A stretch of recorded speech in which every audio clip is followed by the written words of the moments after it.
Betapa dahsyatnya kekuatan kesatuan. United we stand, divided we fall. Bersatu kita teguh, bercerai kita runtuh.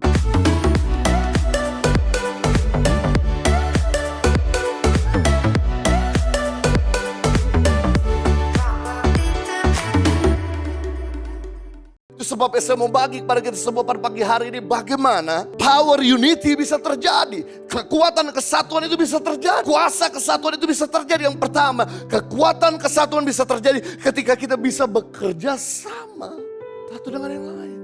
Sadarilah kita ini merupakan satu potongan puzzle daripada puzzle-puzzle yang lain.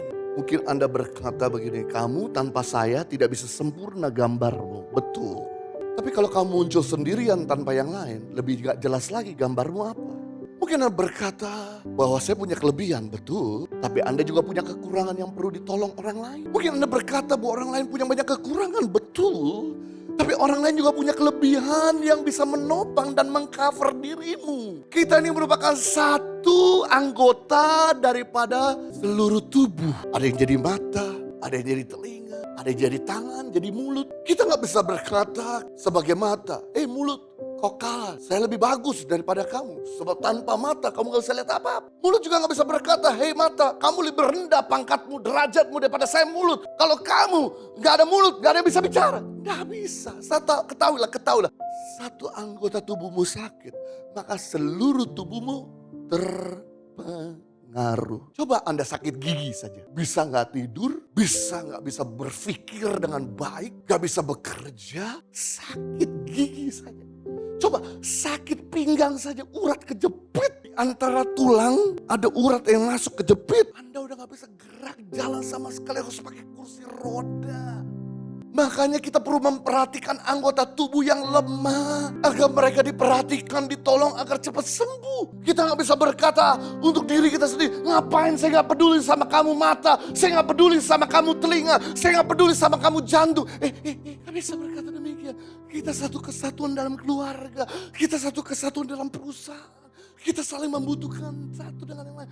We have to work together. Justru anggota tubuh yang lemah, anggota tubuh yang kurang baik, punya pengaruh yang penting. Anda gak bisa berkata, hei paru-paru, kamu lebih buruk daripada saya. Hidung saya lebih manis daripada kamu paru-paru. Saya kasih tahu, paru-paru tanpa hidung masih bisa hidup. Tapi hidung tanpa paru-paru gak bisa hidup. Mungkin Anda sebagai mata berkata, saya lebih cantik daripada jantung. Justru anggota tubuh yang gak kelihatan punya pengaruh yang sangat penting. Sebab jantung tanpa mata masih bisa hidup. Mata tanpa jantung gak bisa hidup. Kau jadi bangke, kau jadi busuk tanpa jantung. Makanya kita perlu perhatikan kalau ada anak yang lemah. Kalau lagi orang tua lagi lemah.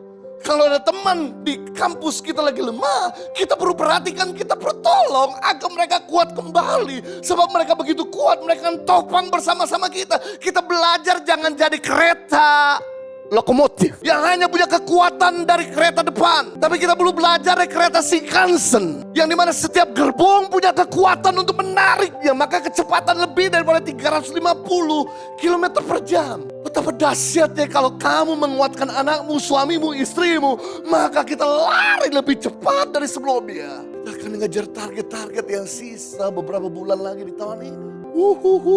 Kejadian pasal yang ke-11 ayat yang ke-6. Tuhan berfirman. Kalau Tuhan berfirman pasti benar. Kalau Tuhan berfirman pasti berkualitas. Kalau Tuhan berfirman pasti hasilnya dahsyat. Bukan manusia berfirman, Tuhan berfirman. Mereka ini satu bangsa dengan satu bahasa untuk semuanya. Ketika manusia dengan satu logat, satu bangsa, satu hati, satu pikiran, satu tujuan. Mereka ingin membangun menara Babel yang tingginya sama seperti Allah. Tuhan berfirman, mereka di satu bangsa dengan satu tujuan untuk semuanya. Satu bangsa dengan satu hati untuk semuanya. Ini kata Tuhan barulah permulaan usaha mereka. Mulai dari sekarang, apapun juga yang mereka rencanakan tidak ada yang tidak dapat terlaksana. Tuhan mengakui guys. Tuhan mengakui betapa powerfulnya kekuatan kesatuan. Apa saja yang manusia lakukan, yang rencanakan, tidak ada yang tidak dapat terlaksana. Target apa yang kau sedang cari? Kebutuhan apa yang kau sedang cari? Visi apa yang kau sedang inginkan tercapai. Saya kasih tahu, jangan lakukan sendirian. Lakukanlah bersama-sama. Apa saja yang kau rencanakan, tidak ada yang tidak dapat terlaksana. Sayangnya waktu itu motivasi hati manusia waktu itu kesombongan. Motivasi pada waktu itu salah. Ingin menyamai yang maha tinggi. Kira Tuhan pecahkan bahasa mereka, logat mereka. Maka kenapa sekarang ini bahasa suku.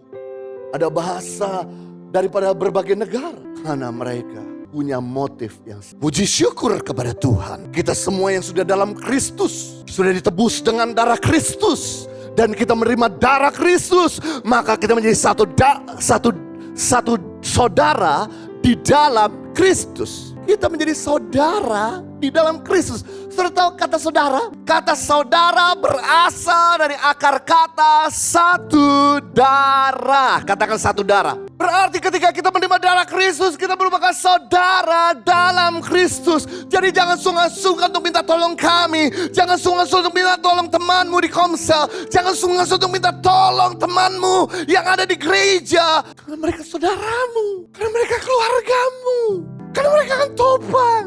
Saya sama istri, bersama full timer dan anak-anak asrama di seluruh Indonesia. Setiap pagi membawa doa-doa yang masuk dalam gereja ataupun dalam yayasan Daang Pengharapan. Untuk kami doakan.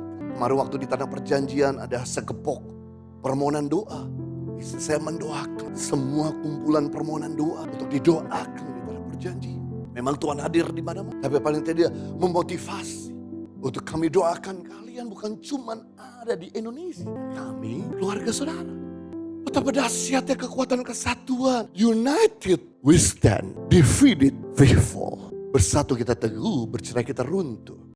Impact Community Indonesia telah mengadakan 3 kali ibadah setiap hari Minggu. Pukul 9 waktu Indonesia Barat, pukul 11 waktu Indonesia Barat, dan pukul 13 waktu Indonesia Barat. Di MOI, Mall of Indonesia Kelapa Gading lantai P3. Ketiga ibadah disertai ibadah anak dan remaja.